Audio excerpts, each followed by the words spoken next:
Hey there, hobby warriors. If you're new to the channel, welcome. If you're one of my subscribers, welcome back. Today, I want to talk about my plans for the new year. So, a lot of times you'll hear wargamers around the new year start talking about new year, new army. What I wanted to do this year, so I have a little bit of a collector's bug, and so that typically leads me to, buy game systems and armies that no one in my area is really showing interest in, and so I'll end up collecting things that I fully intend to get painted, maybe have them on display, but because there's no urgency in trying to get something ready for a game, a lot of times those projects end up sitting on the back burner, and then they never get done. So for this year, I am making a pledge to complete at least four of those projects over the course of the year, one per quarter. And today, I am starting my very first project out of this set, and that's going to be Dropfleet Commander, specifically my Post-Human Republic Army, or PHR, as they're commonly referred to. So shortly before the new year, I had hopped over onto the DFC home base Discord server, and they're looking for group channel. I just cast a net and said, "Hey, I'm in St. Louis. Is anybody, near there and looking for a game?" And to my surprise, there was actually someone who replied very, very quickly. And now there's not really a dedicated group. It's really just this person, and they managed to find one other opponent. So there will be three of us. But I'm hoping that given the sort of surrounding events, specifically with Star Wars Armada being announced that that's going to be discontinued, that other people who maybe are playing Star Wars Armada and they really still want to get that space naval wargaming itch scratched, that maybe we'll be able to rope some of those people in and get them to try something new, with the selfish goal of getting some of my backlog done. So let's hop down to the hobby table. I'll show you what I am working with to get started, and then we'll take a look at some of the resources that TT Combat has available to help new players get started. Hey there, hobby warriors. So we are down at the hobby table, and let me show you what I am working with to get started in Dropfleet Commander. So this was a little bit of a redundant purchase, but I had bought a copy of the rulebook long before I had decided to make the plunge into the game. So I have a copy, and I say it's redundant because in this Battlefleet box, you get a copy of the rulebook. So I didn't actually need this copy, but I'm okay with having two copies, keeping one at home on the bookshelf. Then I can keep one in my hobby bag, ready to go to the store. So before I crack this open, as always, let me show you guys the backside so that you can see everything that comes in the box. So you're going to get 6 cruiser sprues, and then I believe 2 frigate sprues. So that'll give you 8 frigates in total, and then 6 cruisers. And then you get a resin battle cruiser, and then 3 corvettes. So that's actually a ton of ships, and as we'll see as we crack this open, this box gives you a lot of options for how you build everything. So let's go ahead and take a look. So these are the frigate sprues. I'll hold one of these up to the camera so you guys can get a good look. So there's 2 of those in there. Then here are the 6 cruiser sprues. Hold one of these up for you guys.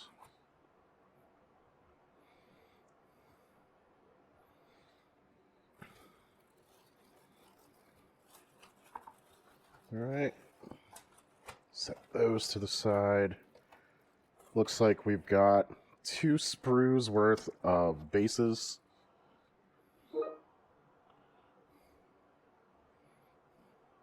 Looks like 2 identical sprues of those. We got a sticker sheet. which it looks like these are inserts for the bases, as well as they give you some ship names that you can stick on the top of the bases to help differentiate your ships, which I think that's really awesome. Looks like you get a little card to kind of help you with the game. Quick little game aid. And the copy of the rulebook. And it comes with a slipcase cover, since the book opens like it's oriented oddly. So it comes with a slipcase cover so that you can stand it up on your bookshelf and not have it get destroyed. So we've got a sprue of our flight pegs that go with the bases. Got a baggie with a couple of bases for the resin ships. Now we've got a little plastic baggie with our 3 Corvettes. See if the camera will pick those up. Get 3 of those. And then a baggie with our battle cruiser parts. Just take the main hull out of the bag.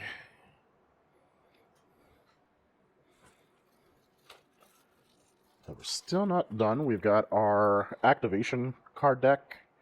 I'm sorry, these aren't the activation cards. These are the Admiral cards for the PHR.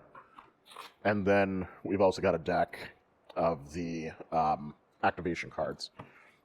Now, in addition, when I had picked this up a while ago, I also got a pack of the Harpocrates Guerrilla Lighters. So I have that as well to kind of help me build a fleet. So that's everything that I've got access to, everything that's inside of the PHR fleet box. I am going to take a quick break, go learn how to play the game, and go learn how to build a list. So that way I know what ships I'm going to build out of all of this plastic. So stay right there, hobby warriors. I'll be back in a second. All right, so now that you all have seen what I am working with to get started, I wanted to show off some of the assets that TT Combat has available to their players to kind of help make playing the game as easy as possible. So on the dropfleetcommander.com website, they do have a fleet builder, and that's actually where you can get all of the latest stats for your ships. They've also got a little faction overview page for each of the 5 factions. We won't go into too much detail here, but the UCM are your sort of main human unified galactic empire, who is currently reclaiming worlds that they lost during an invasion. The aliens that are invading them are the Scourge, who are sort of like a parasite race of aliens where they'll take control of other hosts and sort of assimilate them. So it's almost like a biological version of the Borg from Star Trek. Then there's the faction that I'm playing, the PHR, who right before the invasion happened, this benevolent AI came out of nowhere, warned humanity that, hey, you guys are about to get wrecked in like 24 hours. And then a lot of the really, really smart humans were like, all right, let's bounce with this AI and, take our chances. So those humans eventually became the post-human republic. A lot of their citizens are, as it says in the title, they're post-humans. So a lot of them have been heavily modified with cybernetic enhancements. And they tend to have a higher level of technology than the UCM. I should state that the UCM and the PHR are not on happy terms. So the UCM, when the PHR colonists left, the PHR colonists ended up taking a lot of the UCM's fleet assets. So even though humanity was screwed when the Scourge inevitably turned up, the UCM was more screwed because those PHR colonists stole some of their ships. The Sheltari, they're sort of enigmatic space hedgehogs. They kind of work similar to elves. Nobody really knows what they want or what they're doing. They are highly technologically advanced. And so their warriors functionally live forever. And essentially what they do is they will clone a new body to transfer their consciousness into whenever they're close to death. So, various people in their armies or in their fleets will have centuries of experience on top of, already being technologically, light years beyond everybody else. And then lastly, you have the Resistance, which these are the humans who kind of had to scrape together a living under Scourge rule. So they were resistance fighters, people who were hiding out on occupied worlds. And their fleets tend to be kind of like ramshackle, modified cargo ships and things of that nature.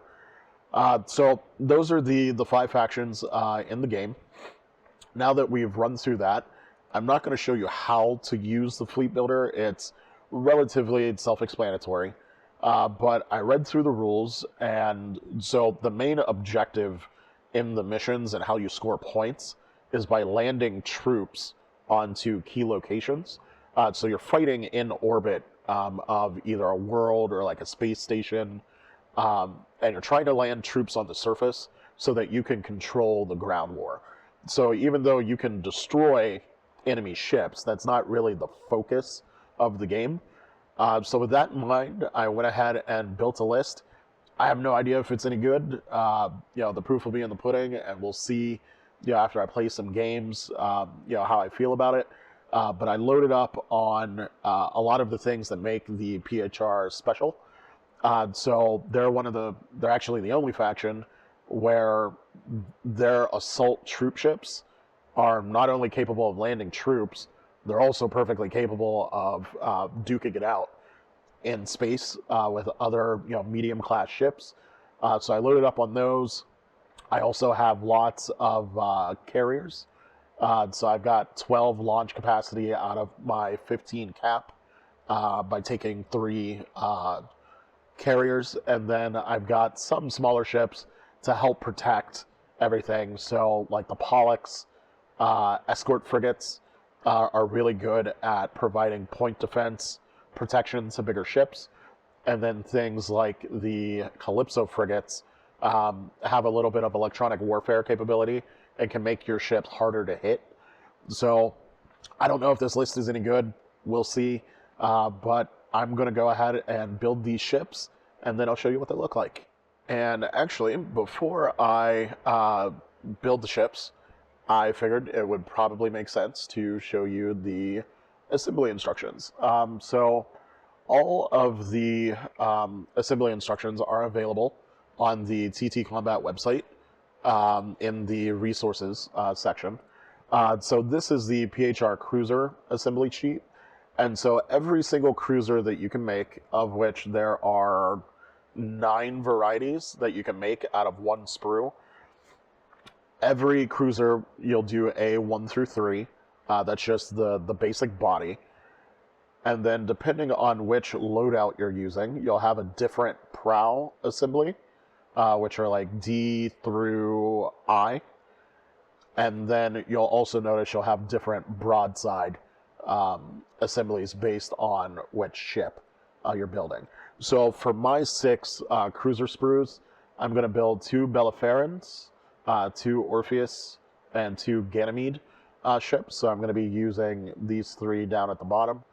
And then over on the frigate instructions, same concept. So every single frigate that you can build on the sprue, you do A1 and A2. That's your main body. And then there are 5 different frigate types that you can build on the sprue.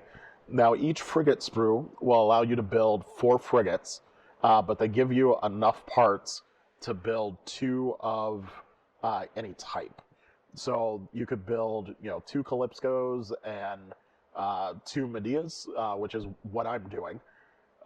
You could, build 2 Europras and 2 Andromedas. What you can't do, though, with 1 sprue is build 4 of one type. You just won't have enough parts for that. But now that you've seen how the instructions work, let me show you the ships that I built. All right, Hobby Warriors, so here is my assembled 1500 point fleet. So I'll just go through and show you what all of the different types of ships look like. So these right here are my Ganymede cruisers. There are 2 of these in the list. One of my assault troop ships that also has orbital bombardment capability. Then we've got 2 of these Bellafarin class carrier. So it has prow-mounted double burn-through laser, lots of launch capacity. We've got 2 of those. Then we've got my Orpheus assault troop ships with prow-mounted burn-through and some broadsides. Then we've got our Priam battle carrier. So this one's got launch as well as broadsides and a little bit more armor. Then these little guys, these are the Harpocrates lighters. They're treated kind of like corvettes, really good at attacking ships that are in atmosphere. Then these little guys are the Echo corvettes, which very similar role. They're also really good at attacking ships in atmosphere. Then here are the Pollux escort frigates, which these have the Aegis rule, and they're really good at defending your other ships. One of the weaknesses of the PHR is that they typically have really low point defense, so it makes these Pollux ships very, very handy. Now, there was some slight warping you can kind of see on that one on the tail, and it's a little bit more pronounced on that one, but you could fix that with hot water. Then we've got our Medea class frigates, which these are more in line with the troop ships that other races have. Lightly armored, really only have like one function. And then last, we've got these Calypso electronic warfare frigates, which make my ships harder to hit. So those are almost... Oh, throwing ships all over the place. Those are almost an auto-include with the PHR. I've also got all of my bases assembled. Got the bigger bases for the cruisers. And now the sticker sheets that come with these, you can turn this dial, and these colors stand for different in-game effects. And then you get your damage tracker. There's little pegs that you can insert into the base to track your damage. And then for the larger bases, there are these stickers where you can name your ships. There were smaller stickers for the smaller bases, but they didn't really quite fit well. So I didn't put any names on any of the smaller bases. I'm going to have to kind of figure out what I can do for those. But then over here on the side are all of the other ships that I had built that didn't quite fit into the list. So this monstrosity is the Heracles battleship. It's got a massive cannon built into the prow. Doesn't want to focus. But essentially the lower part of that prow is just a giant cannon. And then all of those broadsides. That's pretty cool. And I've got 3 of these Jason class blockade runners. Which these are really good at engaging ships that are trying to hide in atmosphere. This guy, I actually forget the name of this. It's an alternative build. Oh, this is the caster. Sorry. So it's an alternative build of the Pollux, and it doesn't have any defensive capabilities, but it does have 4 very large guns. Then there were extra Harpocrates ships. You get 6 of those in a pack. And then my lone Echo Corvette that didn't fit into the list. And now I've still got one more Frigate Sprue that I didn't build. I kind of want to play a game with this fleet list that I've already made up, and then kind of see how I feel about that list. And based on how well it does or doesn't perform, that'll inform how I want to build those final 4 frigates. So let's hop back to the computer, and we'll wrap up the video. All right, so there you have it, Hobby Warriors. What's next for me is getting all of these ships painted over the next couple of weeks. I'm probably going to do something fairly similar to the studio scheme. I might do a slightly more complex mix to get that warm bone white than how TT Combat suggests that you go about doing that. And I'll probably do a tutorial video, just one video, even though there's tons of different types of ships. You're really painting them all the same way to have a cohesive fleet. So I'll probably end up doing one of the flagships, like the battleship, to do the tutorial with, and then you know, getting in a couple of games. Thankfully, with starships, they tend to be relatively easy to paint. You have lots of metallics, so you're able to use lots of washes to really get the details to pop. And then you've just got your big flat armor panels. So they should be relatively easy paint jobs, especially since I'm going to be airbrushing the panels. But let me know what you think about the game down in the comment section below. If you'd like to see, you know, more detailed videos about the Dropfleet Drop Zone Commander universe, or more tips and tricks about the game, or if you just want to hear, you know, my experiences as I'm starting to learn this new game system. So as always, Hobby Warriors, thanks for watching. If you like the content, go ahead and like, share, subscribe, do all those algorithm things. They really help out the channel. And I will see you in the next video. Till then, keep slaying the gray, Hobby Warriors.